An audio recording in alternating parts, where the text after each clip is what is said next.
Hi, welcome. Today I'm going to be creating 3 cards using the Colorful Life Designs Village Edger stencil and the Christmas Tree Edger stencil. Let's get started. The inks I'll be using are Catherine Puller, and I'm going to be using fingertip daubers. The first color I have is It's a Boy, and I'm going to be filling in the bottom portion of the village. These are the village buildings, and as you can see, they have little windows cut out of the buildings. I think they're super adorable, and thinking in my mind that I would like to create a nighttime sky, maybe some northern lights. And there was a time when I really struggled to create the northern lights look on my projects. And I really wanted to take this step by step to give you an idea in case you've also struggled with that technique. The next color I'm going to use is Garden Party. And again, I'm going to use fingertip daubers. I'm laying down a mask, which is masking paper. It's sticky enough that you can go ahead and ink blend right over top of it, then pull it off, and it creates fantastic moons and suns, and I use this quite a bit on my cards. All right, so I've got this Garden Party ink, and I'm just taking it from the tops of the buildings and then from the top of the panel. Now, you have to work at it. It's not going to look perfect until you start filling it, and it's never perfect. I mean, it's handmade, until you start filling in with your other color. And I do want to say a couple things that I have found. I'm going back in with It's a Boy, again with the fingertip daubers. I have found that if you have juicy ink, it's a super great way to create your northern sky lights. Also, if you have nice smooth paper, I use Hammermill Premium Color Copy Cover paper. I also have the color Suede Shoes, which is a nice dark blue color, and I'm just going over top here and there, over top what I've already ink blended. So this is the process. I kind of went a little bit heavy there on that edge, but it'll correct itself. The ink does dry back, which means that it fades a little bit when it dries. And from this point forward, you'll just see me grabbing the different fingertip blenders and either using the light blue, which is It's a Boy, or the light green, which is Garden Party, and then occasionally the darker blue, which is Suede Shoes. And I'm just blending over that base that I just laid down. So it doesn't take much, and I feel like I have a pretty nice looking night sky. I'm going to then cover my village, and I'm just going to use cardstock. I want to protect it so that I don't get any of this dark blue ink on the buildings that I've already ink blended. And I'm going to be using Suede Shoes. Again, this is a nice dark blue. My ink pad, I just re-inked it before starting this project, and that really is the key, that you'll see how easily it's going on my paper. Dried up ink pads, folks, you'll struggle. I'm not sure why I took this so far off the edge. Probably because I was having fun with this color. It's so pretty and so vibrant. Catherine Puller inks are so vibrant and highly pigmented. You'll get great results each time. So that's one way to create northern lights. And now I'm going to show you just a basic night sky look, with the focal point being the moon.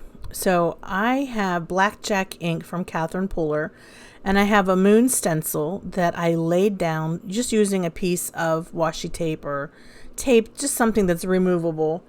And I just am going around the moon with this blackjack ink. It's going to create a nice kind of glow look to it so that it's not so stark when I go in and ink blend with the blue.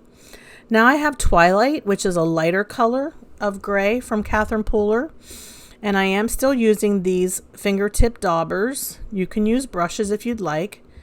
but for the precise, I like this. And I am going to go ahead and then just take whatever ink is left on my fingertip dauber and just blend over top of what I've already done here. I'm going to take a little bit more on my dauber. You see I'm just tapping it onto the lid where there's a little bit of excess ink. I don't want it to be a stark white moon. I want it to have just some texture to it and just look gray. Now I'm going to cover it back up again with that same piece of tape. It's low tack tape, and I have this Christmas tree edger stencil from A Colorful Life Designs. I'm using spruce ink from, you guessed it, Catherine Puller. And this Wendy Vecchi art station really does help. It's a magnetic board. It comes with these 4 heavy-duty magnets, and I'm using them to hold my stencil in place and also hold my cardstock in place. And I'm just using a blending brush and just getting these nice and dark. What I'm trying to do is, well, I accidentally bumped it. What I'm trying to do is my bottom rows of trees, I'm trying to make them really a dark green. So I'm going over it multiple times with this dark green ink.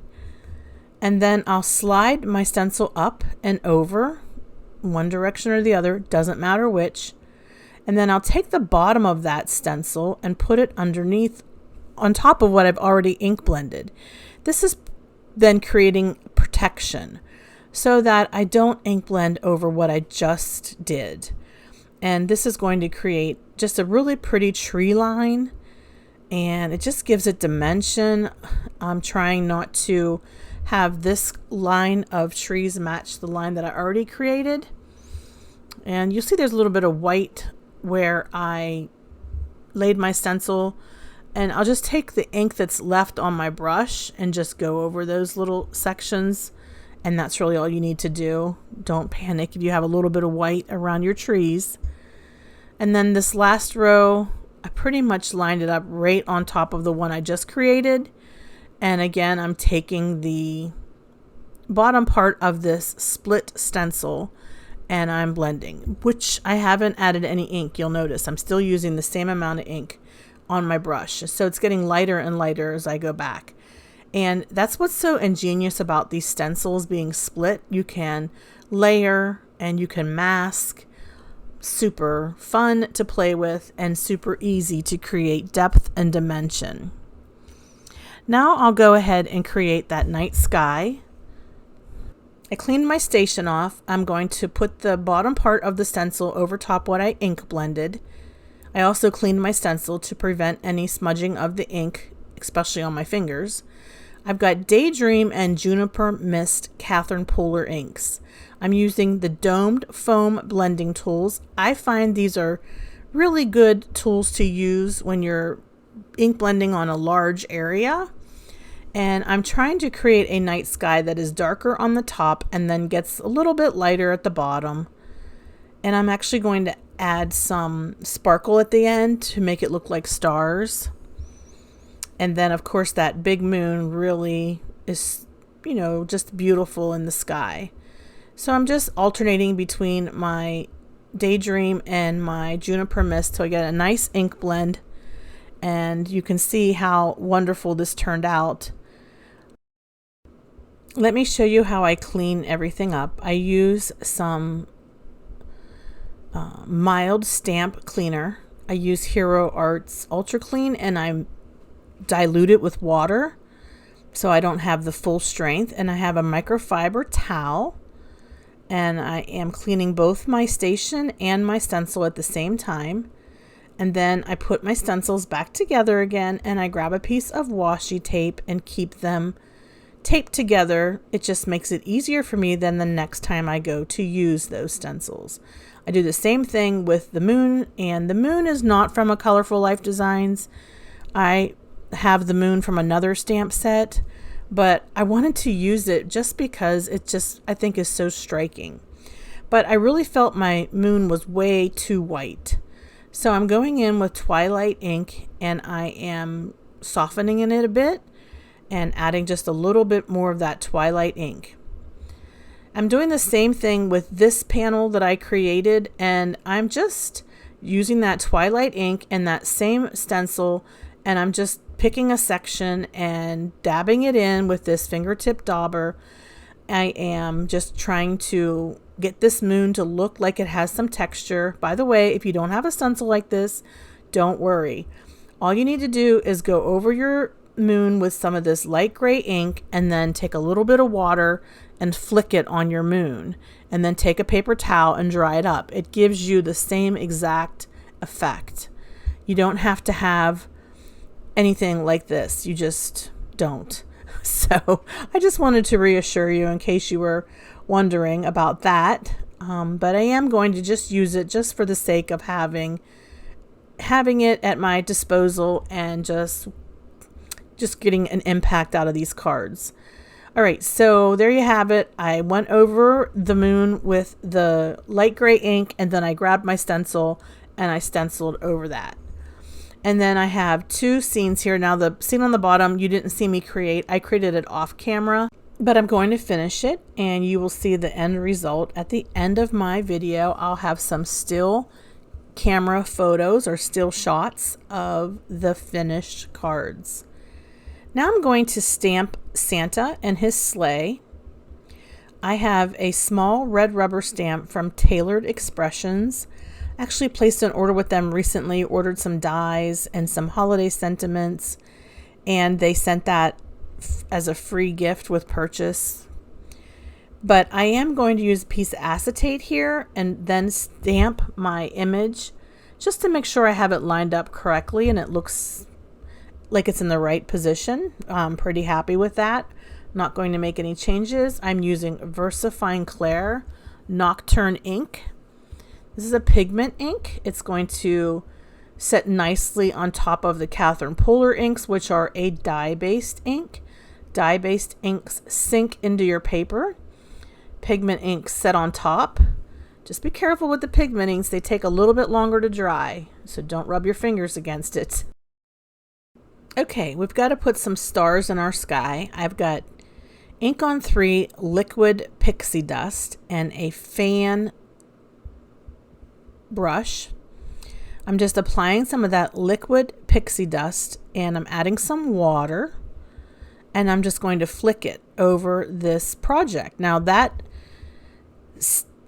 moon has a mask over top of it, so that moon has the plastic part of that stencil right over top of it, in case you're wondering. I don't like to get stars on top of my moon. So as you see, I'm covering the moon. I actually grab a acrylic block and cover some of the village too, trying to keep, actually that I do that later, but you'll see what I'm talking about here in a second. Trying to keep the moon covered up so we don't get any, and Santa, don't want to get any stars on top of them. See what I did? I just grabbed an acrylic block and I just lined it up with my village edger scene and I'm just flicking this pixie dust right on top. And it's just creating some iridescent sparkle. Just reminds me of stars. You can use white ink if you'd like. You don't have to use this. There you go. I am covering up that village scene and I'm going in with that fan brush a little bit closer, just trying to disperse some more of those sparkles all around. This is a very messy part of this project. You will get splatters everywhere. You see I'm using a silicone mat. You can also use a splat box. And I'm just going to try to get a couple more sparkles, sparkle and bling. If this is too much mica for you, you can just use white ink or paint or white gouache. I'm going to show you how I clean my brush.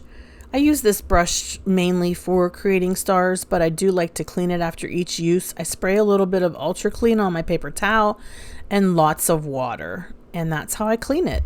And it doesn't have to be spotless. If I wanted spotless, I'd run it down to the sink and clean it out. I just try to get some of that mica because that liquid pixie dust has a lot of mica in it. I'm just trying to get that out so it doesn't clump up. Let's look at the finished cards. I cut the panel out with a stitched rectangle die and I mounted it onto black card base. Pretty simple. Next, I cut this panel out with the stitched rectangle die. I had a deer, buck, and a doe from a stamp set that I have, and I cut them out with my Brother Scan and Cut. And the sentiment says, "Where you go, I will go. Where you stay, I will stay," which is from the Bible, Ruth 1:16. One of my favorite Bible stories about Ruth and Naomi. Okay, the next one, I kept the blue at the bottom and I had a die that said Merry Christmas, and I cut the die out and I put the sentiment die cut underneath the village. That's it. If you would like a 10% discount on your Colorful Life Design stencils, please check my description box below for my discount code. And if you're new to my channel, please subscribe. Everybody, please give me a thumbs up and leave a comment. I love to read your comments and certainly appreciate all of you who tuned in today. Thanks so much and have a hopeful day. Bye-bye.